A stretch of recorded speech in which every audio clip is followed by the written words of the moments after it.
Hi everybody, welcome to Wineberry Hill. I'm in the middle of a major chicken coop and run overhaul.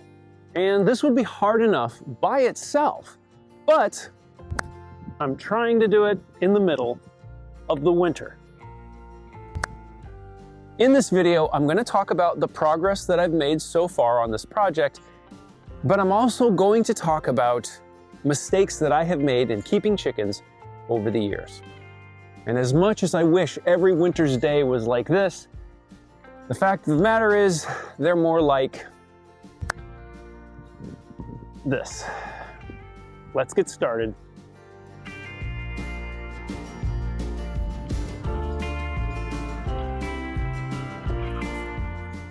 So I had every intention of filming this video outside, but it's 8 degrees out here, and I could just do it inside.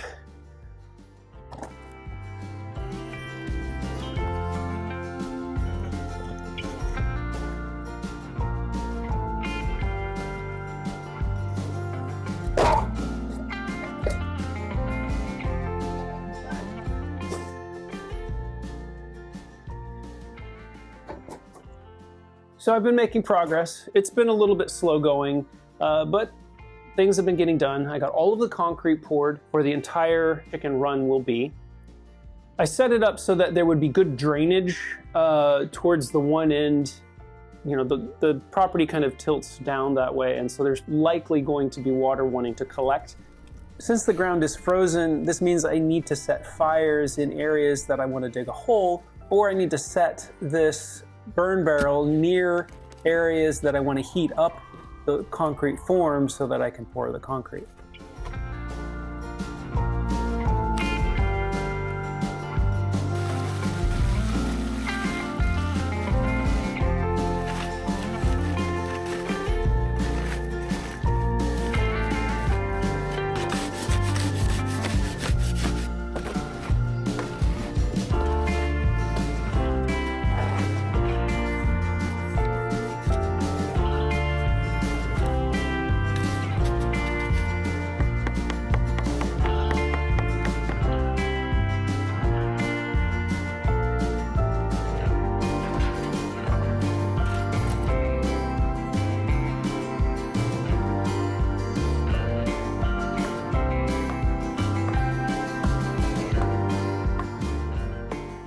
And I've started setting the sill for that run.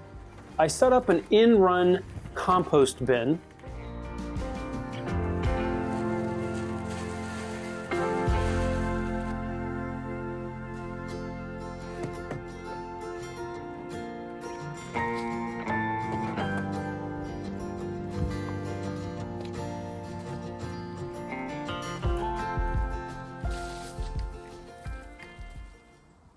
I have set up a partnership with McMurray Hatchery, and I've ordered the chicks, Bielefelder chicks, that will be arriving sometime in the early spring.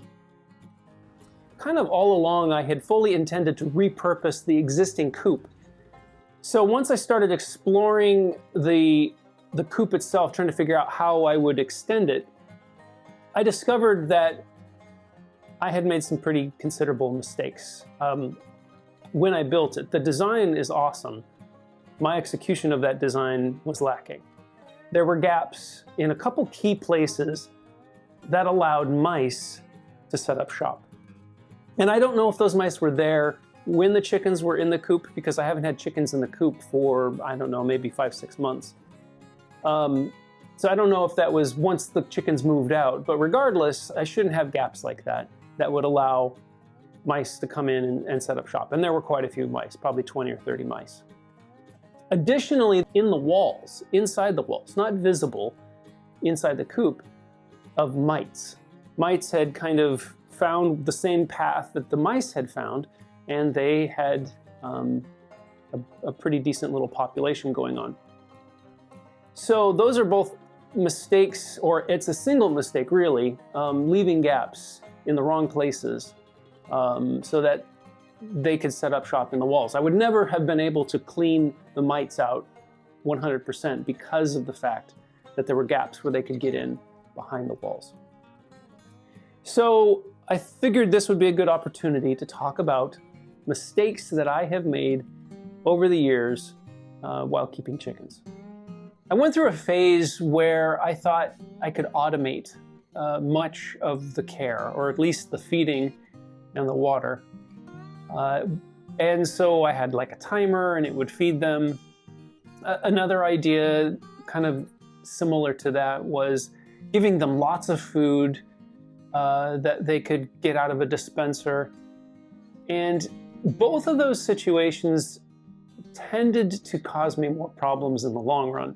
I think they cost me more money in feed, especially when I really would load them up with food, because ultimately what they would do is they would kick a lot of the food out, as chickens do, and then it would get trampled on, it would eventually just get in the mud, it would get lost. And I ended up feeding the mice and the rats and whoever else could get into the coop that would eat their food.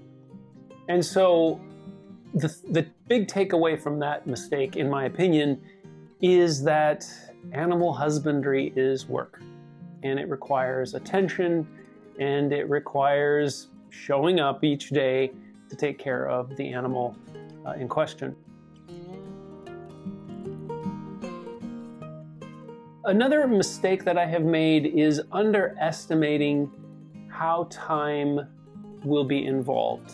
How much time is going to be involved in caring for the animals, how much time is involved in organizing people to take care of your animals if you're not at home, that sort of thing. They are creatures that are dependent on you, and so they need your time and energy. And when it comes to that time and energy and attention, a mistake that I have made over the years is not paying good attention to the signals that the chickens are sending me. When I am paying attention to them and their behavior, either towards each other or towards me, there is a lot of things that can be learned. Sometimes I would assume, oh, you know, they're fine, they don't need anything, and then I would notice, no, they're looking at me, they need something from me. Of course, I mean, to a degree, chickens always want you to feed them. Feed me. Does it have to be human? Feed me. Does it have to be mine? Feed me. But there are certain things that you'll notice, hey, they're trying to, you know, get my attention for some reason, and maybe the water ran out, or you know, something else, they're too hot, they're too cold, whatever that might be. Paying attention is something that I have failed to do in the past.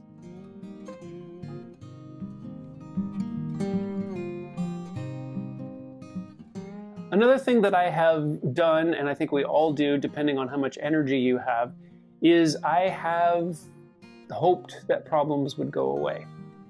Egg eating, or bullying, or something along those lines, limping. I have learned over the years that it's probably a pretty good idea to address problems pretty quickly. Maybe not as soon as I notice them. I'll give them a minute or two to work it out. But being fairly reactive when there is an issue that needs to be addressed.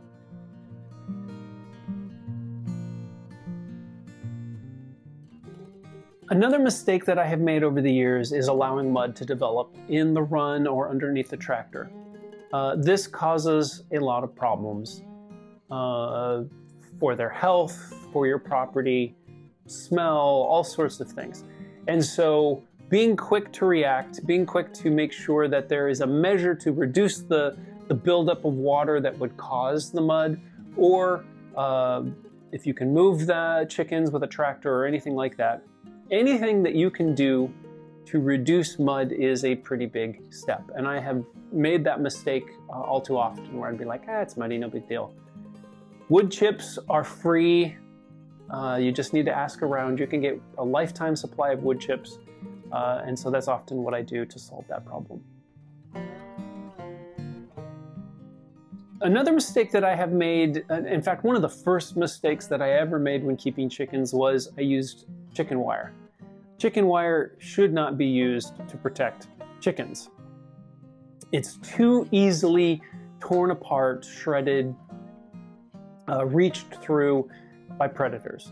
And so hardware cloth is always the go-to material that you want to use. I lost some chickens in some pretty gruesome ways when I was using chicken wire. The other thing kind of related to that is that I have underestimated how determined predators can be. They will go to just about any length in order to achieve their goal. And their goal is to not die. Their goal is to eat food. It just so happens you're keeping chickens and they eat chickens. And so being really determined in the way that I set up my designs, my coop, my run, the way that I protect the chickens is something that I have made a mistake in the past of not taking seriously how determined a predator can be.